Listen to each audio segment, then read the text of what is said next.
जब से राजस्थान के नए मुख्यमंत्री का नाम सामने आया, तब से सबकी नजर सांगानेर विधानसभा क्षेत्र पर टिकी हुई है। अब कैसे इस क्षेत्र का विकास होगा, क्योंकि कई टाइम से वहां पर कुछ समस्याओं ने उसको घेर रखा है, लेकिन उस पर काम नहीं हो पा रहा था। लेकिन अब जब इसी विधानसभा क्षेत्र से मुख्यमंत्री बन गए हैं राजस्थान से, तो किस तरह से इस विधानसभा क्षेत्र की सूरत बदल जाएगी और किस तरह से राजस्थान के मुख्यमंत्री भजनलाल शर्मा जी की जो इमेज है जनता के बीच में, वो निकलकर सामने आई है, उस बारे में हम चर्चा करेंगे। चर्चा करने के लिए हमारे साथ मौजूद हैं सांगानेर विधानसभा क्षेत्र के जनसेवक, फायरमैन, चेयरमैन फायर समिति के पारस जैन जी। पारस जी, आपका बहुत-बहुत स्वागत है स्टूडियो धन्यवाद में। मैम। सर, मैं आपसे जानना चाहूंगी, जैसे तो पहले ही सांगानेर विधानसभा क्षेत्र से जब मुख्यमंत्री का नाम सामने आया, तो सबसे पहली प्रतिक्रिया क्या थी? क्योंकि आप जनसेवक हैं, जनता के बीच में जाते रहते हैं, तो लोगों ने कैसी प्रतिक्रिया दी आपको? देखिए मैम, ये एक बहुत ही सुखद प्रतिक्रिया थी कि एक पार्टी और संगठन में काम करने वाले व्यक्ति को इतना बड़ा मौका जो भारतीय जनता पार्टी ने दिया, ये केवल भारतीय जनता पार्टी में ही संभव है। और भारतीय जनता पार्टी के जो कार्यकर्ता हैं, वो निष्ठापूर्वक इसीलिए कार्य करते हैं क्योंकि उनको मौका दिया जाता है। जी, और ये एक ऐसी प्रक्रिया है कि जो व्यक्ति ने संगठन को बहुत समय दिया, जिसको संगठन की सूझबूझ है, जो छोटी से छोटी समस्याओं से अवगत भी रहा है, रूबरू रहा है, उसको मुख्यमंत्री बनाया, तो निश्चित रूप से न केवल सांगानेर विधानसभा का विकास होगा, पूरे राजस्थान का चहुँमुखी विकास होगा। जी बिल्कुल, आपने समस्याओं की बात करी, तो मैं जानना चाहूँगी कौन-कौन सी ऐसी समस्याएँ हैं जिन पर काम नहीं चल रहा? देखिए मैम, 5 साल से जो जनता त्रस्त थी ना नारी सुरक्षा को लेकर, जी, पेपर लीक को लेकर और जो एक डेमोक्रेसी को एक खुली छूट दे रखी थी गहलोत साहब ने, जो जी। लूट की जो सरकार थी उसका अंत होगा, एक सुशासन की स्थापना होगी और एक अच्छा माहौल पूरे प्रदेश में बनेगा। जी बिल्कुल, अब मुख्यमंत्री बनने के बाद भजनलाल जी काफ़ी एक्शन मोड में भी दिखाई दे रहे हैं। पेपर लीक पर उन्होंने एसआईटी गठित कर दी और गैंगस्टर के खिलाफ भी उन्होंने एक कमेटी बना दी। तो लग रहा है कहीं न कहीं कि वो अपनी जो काम की रफ्तार है उसको पकड़ चुके हैं। लेकिन सांगानेर विधानसभा क्षेत्र की अगर मैं विकास की बात करती हूँ, तो आपको क्या लगता है कि किस तरह से इसकी तस्वीर बदल सकती है? देखिए मैम, जो विकास की प्रक्रिया बीजेपी ने शुरू करी थी, हुँ, अशोक लाहोटी जी के कार्यकाल में, जो द्रव्यवती नदी का काम हुआ, जो मुख्यमंत्री वसुंधरा राजे के टाइम पे हुआ, उसको गहलोत साहब ने रोक दिया था। हुँ। उसका जो काम था उसको बिल्कुल अधूरा छोड़ दिया और उसमें कोई काम नहीं किया था, तो उसका वापस से सही होगा और एक अच्छी-सी जो माहौल जो द्रव्यवती नदी जो एक बहुत बड़ी योजना थी जी। बीजेपी सरकार की, वो वापस से हरी-भरी होगी, अच्छा माहौल बनेगा। जी, बिल्कुल, ये वाक़ई में ये वाली जो योजना थी, इसके दोबारा से शुरू होने के लिए जनता में भी इंतज़ार है, क्योंकि अभी उसकी हालात बहुत खस्ता हो गई हैं।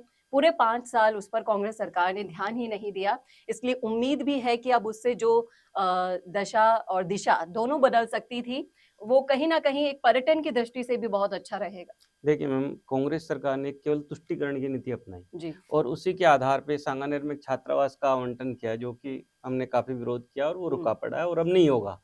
जो एक अल्पसंख्यक वर्ग के नाम पे जो एक जी। मुसलमान या एक जो तुष्टिकरण की जो इनकी नीति थी, जी, उससे बिल्कुल। पूरे सांगानेर की जनता ही नहीं, पूरे राजस्थान में एक भय का माहौल व्याप्त था जी। और उसी की परिणति है कि जनता समझ चुकी थी और इसका अंत हुँ। होगा।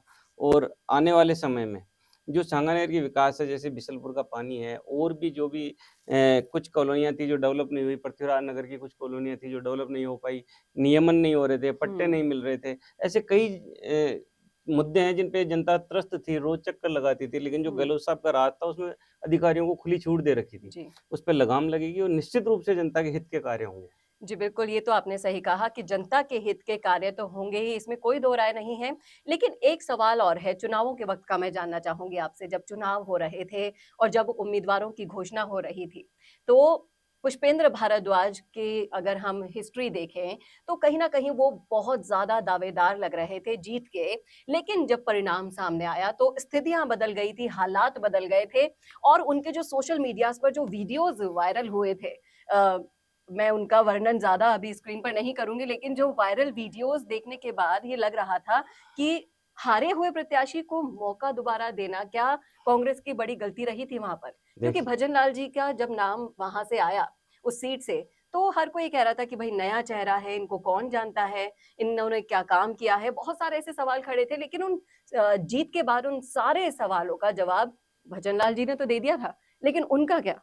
देखिए मैम, भारतीय जनता पार्टी और कांग्रेस में जो बेसिक अंतर है वो हुँ, है, भारतीय जनता पार्टी एक नीति की पार्टी है, एक कैडर बेस्ड पार्टी है, जी, और कांग्रेस हमेशा दिखावे का और एक तुष्टीकरण को लेकर चलने वाली पार्टी है। तो जी। ये एक बेसिक अंतर है जिसको जनता समझ चुकी थी, और ये हमको तो कहीं नहीं लग रहा था। हुँ, हमको तो हुँ। पहले दिन से ही हम आश्वस्त थे कि हम और अच्छे मतों से जीतेंगे। जी, और भजनलाल जी नए कहाँ थे? भजनलाल जी तो यहाँ के महामंत्री थे प्रदेश के, काफ़ी समय से यहाँ सक्रिय थे। जी। कई मतलब प्रदेश अध्यक्षों के कार्यकाल में उन्होंने काम किया, तो हुँ, भजनलाल जी कोई नए नहीं थे, तो केवल एक उन्होंने एक बनाया था, वो खुद हवा ही। बना दिया। हाँ, जो भजनलाल जी तो फिर भी यहीं रहते थे, इस जी, जी। विधानसभा में रहते थे, वो खुद हुँ, वैशाली नगर में रहते थे। तो जी। ऐसा कुछ माहौल था ही नहीं, ये तो एक जो कपोल कल्पित उन्होंने माहौल बनाया वो, लेकिन जनता को गुमराह करना चाहा, लेकिन जनता गुमराह नहीं हुई, बिल्कुल और और उन्होंने बिल्कुल ईमानदारी से वोट दिया, अपनी नीति को वोट दिया। जी, बिल्कुल, ये सही कहा आपने। जो तुष्टीकरण की राजनीति का उसका मुँह तोड़ जवाब जब जनता का दिन आया, लोकतंत्र का दिन आया, उन्होंने बखूबी दिया और कहीं न कहीं ये मैसेज भी दे दिया कि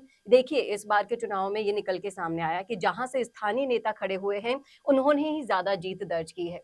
क्योंकि वो असल में क्षेत्र की समस्याओं से अवगत रहते हैं और जीत के बाद उनको कौन से काम करवाने हैं, कैसी समस्याओं को हल करना है, इसका वो तोड़ निकाल सकते हैं, ये बखूबी आप जानते हैं।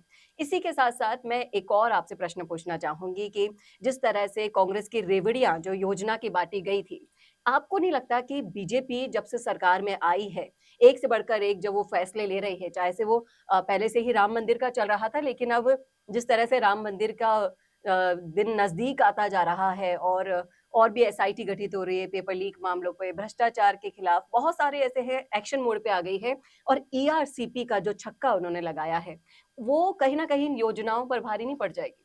ऐसा है मैम, भारतीय जनता पार्टी जैसे ही सत्ता में आई, तो हमारे माननीय मुख्यमंत्री जी ने कहा कि जो जनहितकारी योजनाएँ हैं उनको जी। कहीं बंद नहीं किया जाएगा, जी, बिल्कुल। है ना? और उनको लागू किया जाएगा, लेकिन जो केवल दिखावे की और रेवड़ियाँ बाँटने वाली है, उन हुँ, पे विचार किया जाएगा, और जो जनता के हित में होगा, वो जी, भारतीय जनता पार्टी कार्य करेगी। जी। एआरसीपी का जो मुद्दा है, वो काफ़ी दिनों से लंबित था, उसमें कहीं न कहीं गहलोत साहब की हठधर्मिता भी थी। जी। तो वो अभी जाके सॉल्व हुई है, और उसका निश्चित रूप से किसानों को, राजस्थान की पूरी जनता को 100% फ़ायदा मिलेगा। तो आपको लगता है कि ये जो डबल इंजन की सरकार है, वो बहुत तेज़ी से काम कर जनता के जितने भी मुद्दों पर जो बातचीत चल रही थी चुनाव से पहले की, वो कर लोकसभा चुनावों को साध लेगी?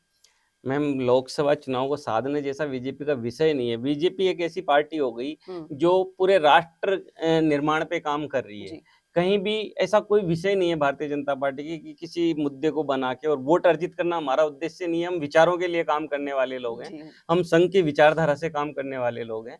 तो भारतीय जनता पार्टी की सरकार लोकसभा में बनेगी, इसमें कहीं कोई संशय नहीं है। हुँ, वो तो बहुत भारी बहुमत से बनेगी। हुँ, अभी हमारा विषय है कि जो राम मंदिर वर्षों से है उसका 22 जनवरी को, तो हम तो जी, ज़्यादा से ज़्यादा लोगों को कह रहे हैं कि अयोध्या एक बार जाएँ। हम अपनी आँखों से रामलला के दर्शन करेंगे। जी, बिल्कुल। कोई कहते थे कि मंदिर तो बनाएँगे लेकिन हुँ, तारीख नहीं बताएँगे, हुँ, तो हुँ, वो दिन भी आ गया। जी। तो हम ऐसा नहीं है, बीजेपी पार्टी मतलब एक विचारों के लिए काम करने वाली पार्टी है, किसी मुद्दे को लेकर वोट अर्जित करना हमारा उद्देश्य नहीं है। ये बात आपने बिल्कुल सही कही सर। इसी के साथ-साथ मैं ये भी आपसे जानना चाहूँगी, आप संघ से जुड़े हैं और भजन लाल जी के जब मुख्यमंत्री बनने की घोषणा हुई, तो मैंने ये ऑब्ज़र्व किया है कि हर एक कार्यकर्ता बहुत ही ज़्यादा जोश से भर गया है, उत्साहित हो गया है और भी ज़्यादा काम करने के लिए, मन से, डेडिकेशन से काम करने के लिए क्योंकि कहीं न कहीं उन्हें भी होप मिल गई है उनके मुख्यमंत्री बनने के बाद कि कर्म का फल अगर ऐसा हो सकता है, तो हमें कर्म करना देखिए रहता है। मैम, एक भारतीय जनता पार्टी में एक कार्यकर्ता को उम्मीद होती है कि उसको उसकी जो मेहनत है, जो उसका डेडिकेशन है, उसका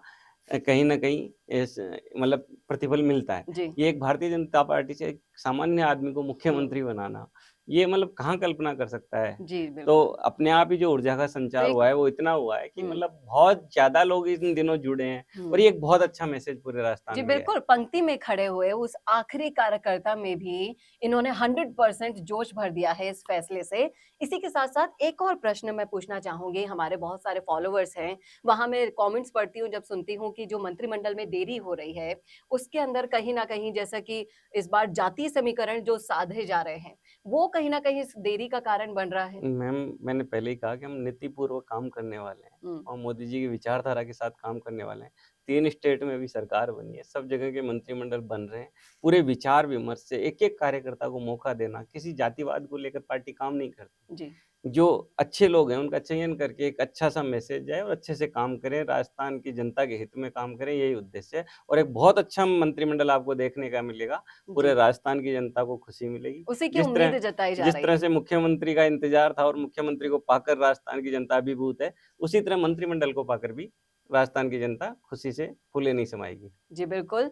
हम भी आशा करते हैं, उम्मीद करते हैं कि ऐसा ही हो। इसी के साथ-साथ सर आखिरी सवाल मैं आपसे जानना चाहूँगी कि अगर हम विपक्ष की बात करते हैं पिछली सरकार में, तो किरोड़ी लाल मीणा एक ऐसे शख्स थे जिन्होंने हर मुद्दे पर बातचीत करी खुलकर।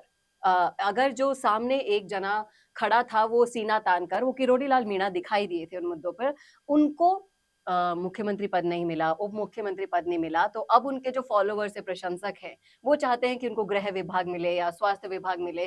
तो आपकी क्या राय है कि उनको किस उनके जो कर्म किए उन्होंने, उसका फल उनको कौन-सा विभाग मिलकर दिया जा सकता है? मैम विभाग कोई मायने नहीं रखता। मैंने कहा ना हम तो एक विचार के लिए काम करने वाले हुँ, किरोड़ी लाल जी हमारे इतने सीनियर आदमी हैं जी। कि मुख्यमंत्री भी उनका सम्मान करते जी, हैं। बिल्कुल। जितने भी मुख्यमंत्री रहे हैं सब उनका सम्मान करते हैं। हुँ, हमारे प्रधानमंत्री जी उनका सम्मान करते हैं। जी, जी। तो किरोड़ी लाल जी की जहाँ उपयोगिता लगेगी पार्टी हुँ, को, हुँ, हुँ। वहाँ ज़रूर उनका उपयोग होगा। निश्चित रूप से उनका अच्छा उपयोग जहाँ पार्टी के हित में होगा, जहाँ जनता के हित में होगा, वहाँ निश्चित रूप से किया जाएगा। जी, बिल्कुल। तो देखा आपने बीजेपी एक ऐसी पार्टी है जो अपनी नीतियों के लिए काम करती है, ना जातिवाद के लिए, ना किसी भी धर्म को नुकसान पहुँचाने के लिए, उनकी नीतियाँ बिल्कुल स्पष्ट है। कार्यकर्ताओं में जोश आप देख सकते हैं मेरे सामने, पारस जी ने आपको स्पष्ट और स्वच्छ शब्दों में संकेत दे दिया है कि जिस तरह से मुख्यमंत्री का नाम सामने आया था, उसी तरह से मंत्रिमंडल भी काफ़ी आपके लिए चौंकाने वाला हो सकता है। लेकिन काम ज़रूर करने वाला होगा मंत्रिमंडल, इसके ये अ, हक से बोल सकते हैं कि हाँ, जो भी मंत्रिमंडल की तस्वीर आपके सामने आएगी, वो बखूबी काम करके दिखाएगी और राजस्थान की जो तस्वीर कांग्रेस छोड़कर गई है, उसे बदलने की ताकत ज़रूर रखेगी। पक्का मैम। धन्यवाद सर हमसे जुड़ने के लिए बहुत-बहुत शुक्रिया। आपका ये जो संदेश है मैं चाहूँगी कि वो जनता तक पहुँचे, स्पेशली सांगानेर की जो जनता है, उन तक ये मैसेज पहुँच जाए कि अब जो जिस विकास और जिस समस्याओं का हल वो ढूँढ रहे थे, वो उनको मिल गया है और बहुत जल्द अब ना सिर्फ सांगानेर की, बल्कि पूरे राजस्थान की जो तस्वीर बिगड़ी हुई कांग्रेस छोड़ के गई थी, वो सुधरती हुई दिखाई देगी। कैसा लगा वीडियो आपको? कमेंट करके ज़रूर बताइएगा कमेंट बॉक्स में। इस वीडियो को ज़्यादा से ज़्यादा शेयर कीजिएगा और ऐसे ही और वीडियोस के लिए देखते रहिए राजस्थान संवाद। नमस्कार। अब आपको मिल सकती है लाइव चैनल में काम करते हुए पत्रकारिता की डिग्री। यूजीसी अप्रूव्ड यूनिवर्सिटी से मिलने वाली इस डिग्री के साथ आपको मिलेगा लाइव चैनल पर रिपोर्टिंग, एंकरिंग और प्रोडक्शन का काम करने का मौका। काम करने के साथ सीखना और 70% प्रैक्टिकल और 30% थ्योरी के पैटर्न से सिखाते हुए आपको एक पूरा कोर्स करवाया जाएगा। यही नहीं, यहाँ आपको इंडस्ट्री के हिसाब से ट्रेन करने के लिए आज तक जी न्यूज और कई चैनलों में काम कर रहे लोग लेक्चर्स लेंगे। साथ ही परमानेंट फैकल्टीज भी इन चैनल्स और अखबारों में लंबा एक्सपीरियंस ले चुके लोग भी होंगे। इसी के साथ ही टीवी, न्यूज़पेपर जैसे ट्रेडिशनल मीडिया की लाइव प्रैक्टिकल ट्रेनिंग के अलावा आपको यहाँ पर डिजिटल मीडिया और डिजिटल मार्केटिंग भी इंडस्ट्री नीड्स के हिसाब से सिखाई जाएगी। तो केवल रटना लिखना नहीं, बल्कि इंडस्ट्री जैसा टैलेंट चाहती है, उसकी प्रैक्टिकल एजुकेशन के साथ कीजिए मास कम्युनिकेशन और जर्नलिस्ट या मल्टीमीडिया एंड एनिमेशन की BVOC डिग्री। और प्लेसमेंट असिस्टेंट से लेकर ट्रेडिशनल और डिजिटल मीडिया की सारी इंडस्ट्री ट्रेनिंग विद इंटर्नशिप आपको मिलेगी Michigan institute of media studies में।